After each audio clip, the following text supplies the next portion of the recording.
Hello, BMFox here, and today I am going to rank all the Axis Doctrine units in the tier list. I'm making a distinction between the doctrines because each doctrine has its specifications and its unique unit bonuses, and so if you want to compare objectively, we need to take these specifications in account. The Axis Doctrine units get 15% more hit points and they deal 15% more damage. That is pretty damn powerful, man. However, there is also a downside. The Axis units are 10% more expensive. Still, that means 5% hit points and 5% damage for free, right? So this is a very powerful doctrine. Before I start, I'm gonna explain the different tiers. So we've got the S tier. Those units are overpowered and you can build these to get an edge over your opponents. The A tier are very powerful and useful in almost all situations and no army should miss out on them. The B tier are very strong and useful units. The C tier can be a solid choice but have downsides. The D tier has some niche uses and the F tier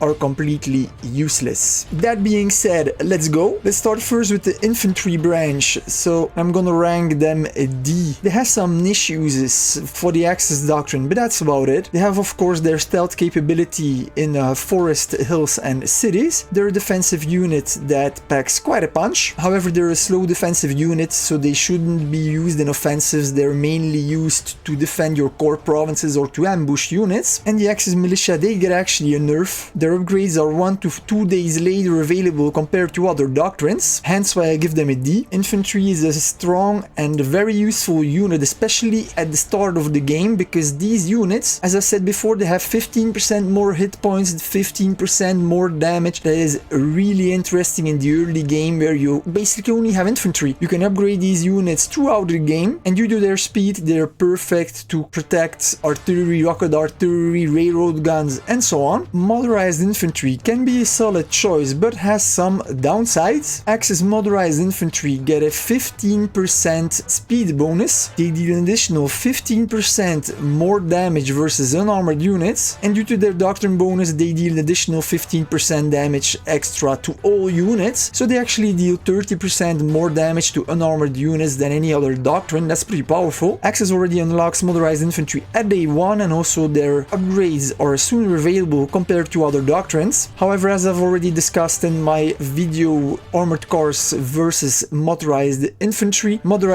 are pretty weak in the sense that they are unarmored units, they counter unarmored units, and while most unarmored units they have good defensive stats versus unarmored units, hence motorized infantry they lose HP very fast, which is their most important downside. I'm gonna rank mechanized infantry for Axis in the A tier because due to their Axis Doctrine bonus and their research availability that is sooner available for the Axis Doctrine, they're a pretty powerful unit. Just like motorized infantry, they also counter unarmored units. However, they are a light armored class, so they're gonna take a lot less damage compared to motorized infantry, which makes them very powerful, perfect to escort your medium tanks. And not only do they have very good stats versus unarmored units, but they quite pack a punch also versus light armor and even heavy armored targets. Axis commandos don't get any bonuses. Their research is 2 days later available compared to other doctrines, but due to their good stats and their stealth they have some niche uses, but personally I've never used them when I play Axis Doctrine. The same counts for paratroopers. They need to mobilize for 6 hours, which is absolutely a bus killer. This makes them very vulnerable against bombers or ranged units, and in the age of war bonds and unit cards they are very easily countered. They have some niche uses like snapping a capital or taking out an atomic plant, but that's about it. Axis artillery can be a solid choice but has downsides. For starters, artillery for Axis they don't get any bonuses and their research is later available. On top of it, Axis artillery are pretty expensive, especially on the goods, and they counter heavy armor, but in the early game there's little heavy armor in the game and they have very weak stats versus unarmored units and mediocre stats versus light armor targets, so producing those in the early game and even the mid game is not a very good idea in my opinion. They're also pretty slow, so you've got a high chance that you're gonna get locked in combat by armored cars and light tanks. Axis anti-tanks are very powerful and useful units. You can use them to protect your railroad guns artillery or rocket artillery stacks. You can also use them to defend your core provinces. They're perfect against an armored car or light tank rush. They are stealth in the cities and forests, so that's pretty cool. Axis anti-air are really good units, that's why I give them an A rating. Axis anti-air deals an additional 15% damage versus heavy armor, which turns Axis anti-air basically into an anti-tank. And on top of that, they also get a 15% extra bonus versus planes. Combine that with already the 15% damage output and 15% HP from their doctrine bonus, and that adds up very fast. SP artillery, just like artillery, they counter only heavy armored units. There are only 4 heavy armored units in the game, which are medium tanks,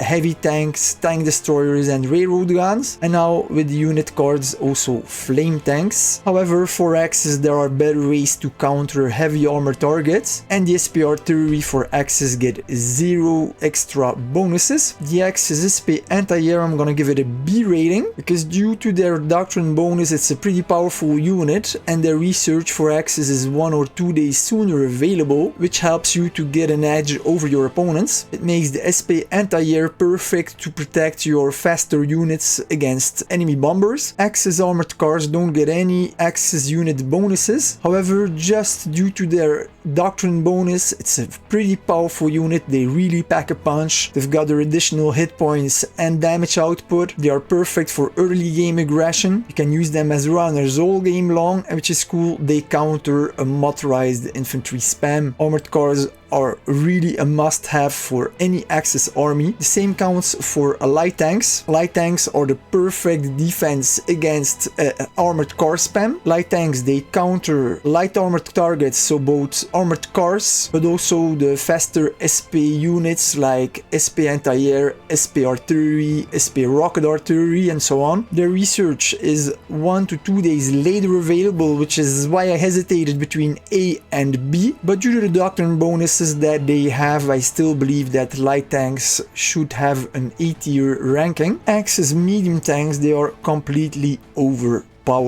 They move at 15% additional speed, which makes them almost as fast as a Pan-Asian. They get 10% additional hit points, so that's 25% in total. And on top of that, they get their research upgrades 1 to 2 days sooner available compared to other doctrines. This makes Axis medium tanks a solid choice, and you should always have them. Axis heavy tanks are the best in the game, even better than Komitan, because on top of their doctrine bonus, they deal a 10% extra damage versus all units. That's pretty powerful, and the research upgrades are 2 days sooner available. However, heavy tanks are pretty slow, which is the reason that I don't give them the S rating. Personally, I really like medium tanks because they're the perfect compromise between the speed of a light tank and the damage output of a heavy tank. Medium tanks, they are both fast and they pack a punch. They're the perfect marriage between the strengths of the light tanks and the heavy tank. The Axis tank destroyer doesn't get any additional bonuses. However, due to their stealth capability in the forest and on the plains, and their doctrine bonuses, they're still a very useful unit, and as a lot of players use heavy armored, tank destroyers are a solid choice. They're a strong and useful unit. The Axis interceptor, I'm gonna rank it overpowered, because due to their doctrine bonus with an additional 15% damage, additional 15% HP, they are the best interceptor in the game. Even Pan-Asian interceptors that deal an additional 15% damage and have a 15% bigger attack range deal the same amount of damage as Axis interceptors. However, Axis interceptors have 25% more HP compared to Pan-Asian, so if Axis go head to head with the Pan-Asian player, Axis is going to win. The Axis tactical bomber doesn't get any bonuses, but as they already have additional hit points and additional damage, Axis tactical bombers can actually rival with those of the Allies doctrine. Axis attack bombers, however, are really good. I'm gonna give them an A rating because they deal 15% extra damage versus unarmored units. They deal 15% damage versus heavy armored units, and that is on top of their doctrine bonuses of additional health and damage output. This makes the attack bomber very powerful. On top of that, they get their research sooner available, and this makes the Axis attack bomber the best in the game. But I'm giving giving them an A rating and not an S rating because the level 1 attack bomber, they deal not that much damage versus heavy armor targets, and heavy armor targets, they have a lot of HP, so it takes a long time for them to grind down heavy armor targets, but they become pretty powerful at level 2 and level 3. The Axis strategical bomber, I'm gonna give it an A rating as well. Strategical bombers have a lot of hit points, but Axis with their additional hit points, they're almost impossible to take down. Combine that with their extra damage, strategical bombers in the hands of an Axis player is very, very dangerous. Axis naval bombers don't get any bonuses, but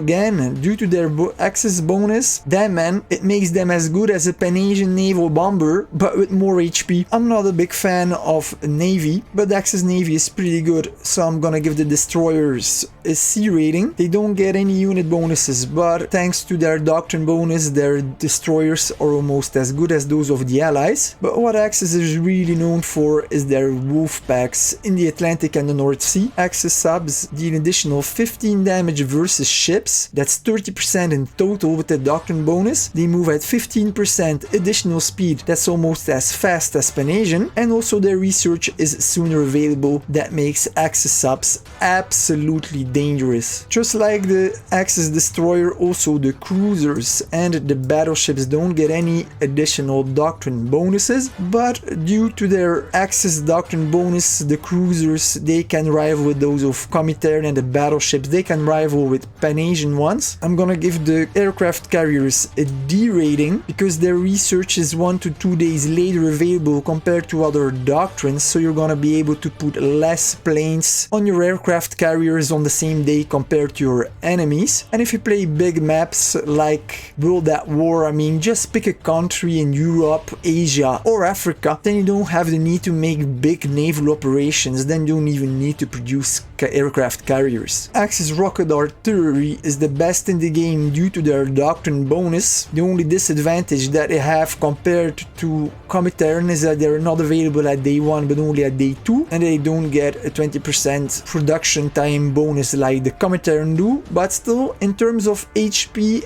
and damage output, Axis rocket artillery is the absolute champion. Also the SP rocket artillery, I'm gonna give them a A-star rating because due to their doctrine bonus, they deal 5% more damage than Comintern SP rocket artillery, and they have 15% more HP, but Comintern SP rocket artillery are 15% faster and get their unit upgrades sooner available, so it balances out, I guess. But now it is time for the absolute rock star for Axis, and those are their railroad guns. Their research is 2 days sooner available compared to other doctrines. Their range is 10% larger than any other doctrine, which makes their range even bigger than those of battleships. They're absolutely incredible. They also get an additional 10% speed, which really gives you the edge over any other doctrine. The flying bomb absolutely has no utility, even though they get a bonus for the Axis doctrine. Flying bombs are weak, they can get shot down, don't produce them. Rockets, they have some use. On top of it, Axis rockets, they get 15% more damage versus all, and their upgrades are 2 days sooner available compared to other doctrines, but they're meant to attack static targets. Don't use them to attack moving units, it's not gonna work. They are perfect to attack airfields to ground the enemy air so that you can move in your interceptors to kill them off. You can also use them to attack disembarking units, but they're single use and that's their biggest downside. Then we've got another overpowered unit, the Axis rocket fighter. They're absolutely lethal. They're so lethal that it's ridiculous. They've got a 15% additional speed and they deal a 15% additional damage versus all air units. Man, these units are crazy. The atomic bomber, I'm gonna rate it C. They're a solid choice, but they have downsides. They're expensive, you need a lot of research, so it's gonna occupy your research slots a long time. You're not gonna be able to upgrade your army unless you use booster cards and war bonds to complete the the research. On top of it, atomic bombers can get shot down by air or anti-air units, so be aware of that. If you attack stacks with anti-air in it, please wait until they're close to a province center and attack the province center instead so that the anti-air doesn't defend. Axis rockets, they are fail-safe. They cannot get shot down, they've got more HP, they deal more damage, but also these take a long time to research. And then finally, convoy ships. I don't know why somebody put it in the list, because, well, obviously you cannot produce those. But yeah, only research this if you go Navy and you want to invade other players. So this is it for this one. Please let me know in the comments if you agree or disagree with certain ratings, and we're gonna see each other soon for a new video. I hope you have enjoyed this video. Please subscribe and hit that bell button for notifications. I want to say a warm thank you to my members and elite members for supporting this channel.